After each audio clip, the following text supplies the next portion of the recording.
What's up, guys? Billy from Mad Max again, and today we're going to be diving a little bit into my PRS loadout. Now, it's a pretty basic loadout. I'm still new to this. There's still more stuff that I need to get, and I'm more than open to any suggestions that anybody that has a little more experience in this has for me.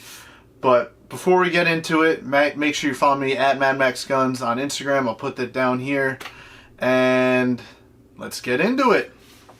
So, I'm not going to talk about all this first, but this is my rifle that I've been using for PRS, and we're going to do a deep dive into that in a second. Now, right now, I'm using Peltor Comtac 2s here. 2s or 3s? I don't know. It doesn't matter. I'm using Peltor Comtacs.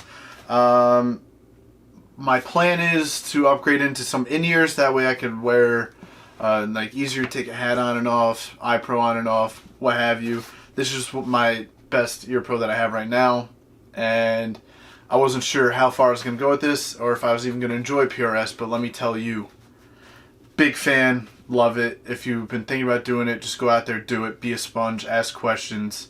I did a whole video on my thoughts, or my, I guess you could say, after action review after my first one. Go check that out, but essentially what it comes down to, don't worry about how you shoot your first time around. Go out there, shoot, have fun, and just observe. Get on the glass, ask questions, get answers. Just get the experience, because that is what is pretty much paramount into PRS, is experience. Knowledge is nice too, but you know, 1A, 1B, one comes with the other. Anyway. A nice bag. I believe this is called a wonton. Made in America. It's by We Bad. I do have other bags, like a small pump pillow. Never used it yet. It fills gaps and everything. I probably, once I get more comfortable with everything, I'm going to explore the range, getting the big pump pillow.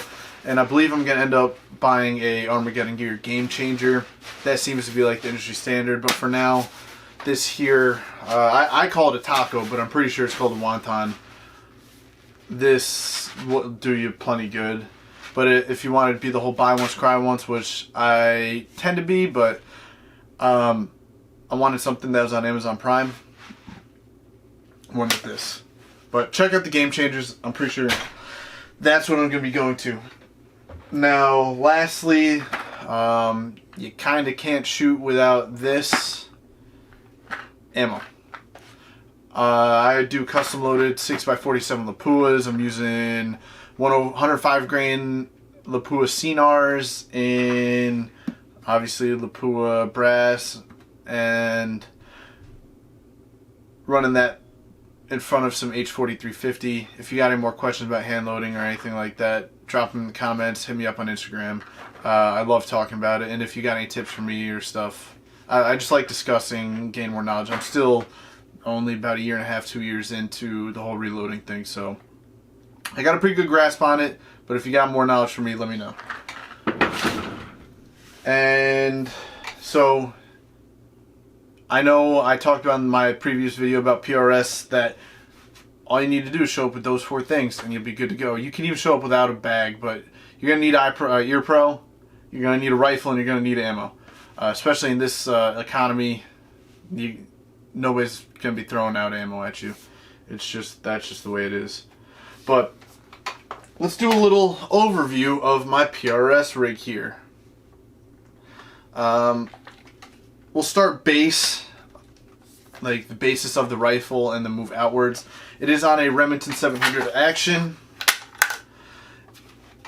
that has been blueprinted in the past. This was built by Bill at 782 Custom Gunworks out in Long Island. I met him during my recruiting time out in Long Island, and just a great guy, great gunsmith, wealth of knowledge. Rifleshooter.com. If you know, haven't checked that out before, check that out. It's his website.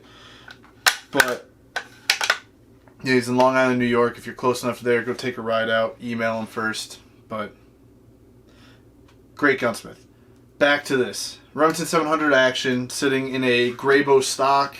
If you haven't heard of Graybow, it's pretty much McMillan stocks. It is one of the McMillan sons, brothers. He is a McMillan that split off his The way I understood it, it was kind of like a Paul Sr., Paul Jr. from Orange County Customs.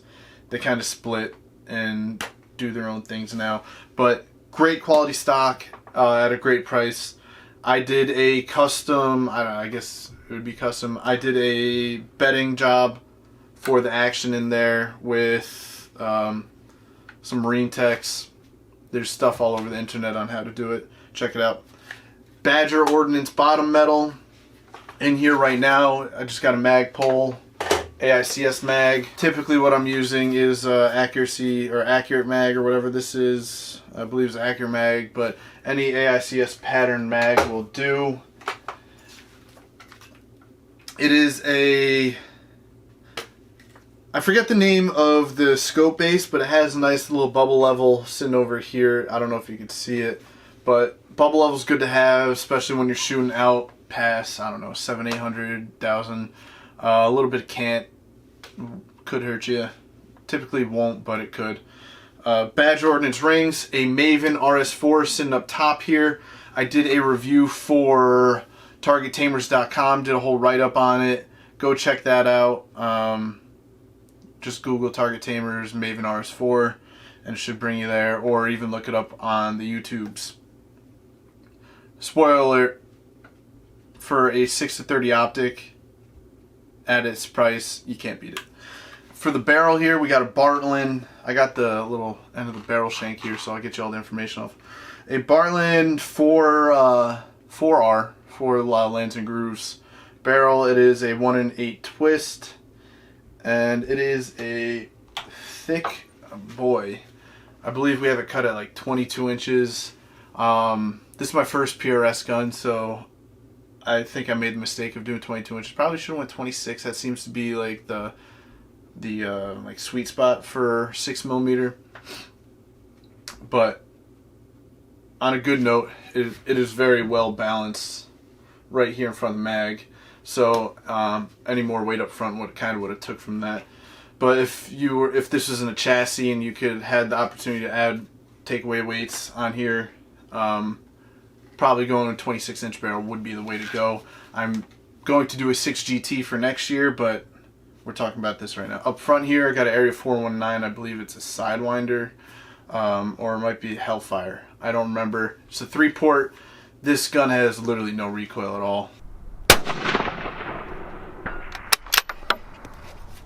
And at least some of it is due to this muzzle brake. A lot of it to the weight, a lot of it to being a 6mm. For a trigger, back here it's got a Timney trigger. The brake on this is so crisp, and it's so nice and light. It's like glass. Squeeze, squeeze, squeeze. I'm in the process of getting a trigger puller gauge, but I'm gonna have to say this is like maybe a pound. It could be less. I don't know. We'll do it again here, but it is just so crisp. Underneath here, again, I forget what brand I'm using for a little Picatinny rail here, but it's got a, it goes in the swing swivel. It uses the sling swivel pillars in the actual stock, and you just screw it in using that, and you got yourself a little Picatinny rail here. Got an Atlas bipod. They're a lot of money. Is it worth it? Probably. Harris bipods will do just as good. To be honest, in PRS matches, you're really not using a bipod all that much. I kind of wish I got the one with the quick detach so I could throw it off, but again, the balance is nice. But yeah, we're using the Atlas bipod, which I do like, but it's more of a luxury. Harris bipod will do just as good. But back here, didn't have any adjustment, so did the old wrap a like a chunk of sleeping mat with some 100-mile-an-hour tape, and it's perfect for my face. And then I wrapped that in some camera wrap, and here you are. I did aluminide the stock with the, obviously with Brownell's aluminide, the green, and then did the barrel in FTE. The action and bottom metal were already Cerakoted, so the barrel, now everything matches. I think it's a pretty cool look. But that is my PRS loadout. Things I plan on getting for the future. Already talked about it. In-ear ear pro. I do need to get a Kestrel. Right now I'm just using the ballistics calculator on the phone. Next year I'm going to be using a 6GT, and I'm probably going to be dropping that an MDT chassis. Something that I'm going to be talking about in the future. Had this built. This is a Tika T3, dropped it, custom built, dropped in a MDT chassis. I'm using this as like a trainer rifle right now. Slash I might do a tactical class match at the end of this year just to get that out there and give it a whirl. But I started out as a chassis guy. I went back to the stock and was like, oh, I want to be go back to the classic, and then now I'm going right back to the chassis. So take that for what it's worth. But a lot of people use Manor stocks, love them. They look great. McMillan stocks, again, those are up there too, but I keep getting brought back to the chassis.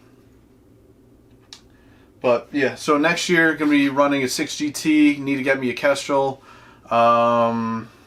In-ear ear pro. Probably going to get myself a big Armageddon pump bag and a Game Changer. But if you have any more suggestions for me, I have improved immensely since my first match. I'm shooting up towards the top 10% now, whereas my first match I shot in the bottom like 5%. I'm just learning a lot, getting a lot more used to it, and I plan on just keeping going out there and doing as much as I can. But yeah, come to love it. If you ever thought about doing it, just go out there and do it. Thanks for watching, guys. If you have any comments, suggestions, questions, drop it down in the comments. Hit me up on Instagram. And if you didn't like the video, as always, eat a dick. And thanks for watching, guys. I'll see you again soon. Goodbye.